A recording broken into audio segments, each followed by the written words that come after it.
Hey, it's John. Just wanted to talk a little bit about moose hunting in Maine. These bulls can lose 25% of their body weight during this rut. And, winter's coming and the bulls become exhausted and they get to the point where it's really critical for their survival. They've got to put some of that weight back on before snow flies and temperatures drop. And their focus now is high density food sources and cover near high density food sources. So a bull moose will be looking for some young hardwood vegetation, birches, maples, willows.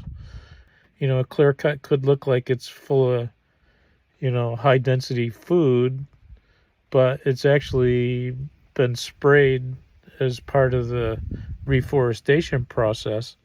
So you got to get out and go check these cuts and see whether or not there's a bunch of standing, living 3 or 4 foot tall hardwood tree shoots, or if there are a bunch of dead ones and there's no food there, even though it may have the appearance of food. So the moose is he's gonna eat 50, 60 pounds of stuff and lay around and chew his cud. They'll stay right near that food source and they'll stay right near that cover and just move back and forth, moving around as little as they can. This time of year after the rut, they start to group up. So there could be bachelor groups of 3 or 4 moose. They're all in one location, so it's just harder to see them. During the rut, when the moose are, the bull moose are all split up traveling, if you put on enough miles, you're gonna probably happen upon one.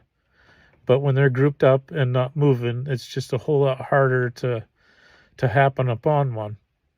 So instead of driving around hunting for a moose somewhere, you got to start hunting for what it is that a moose is hunting for. Find where there's some moose and stay in that location. Don't roam the countryside hoping to run into a moose. Look for fresh moose sign. And if you're not pressuring and harassing those moose, if you stay near those areas, you'll see them eventually. Thanks for watching.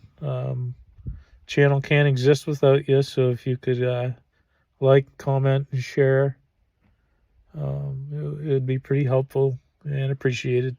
Bye-bye.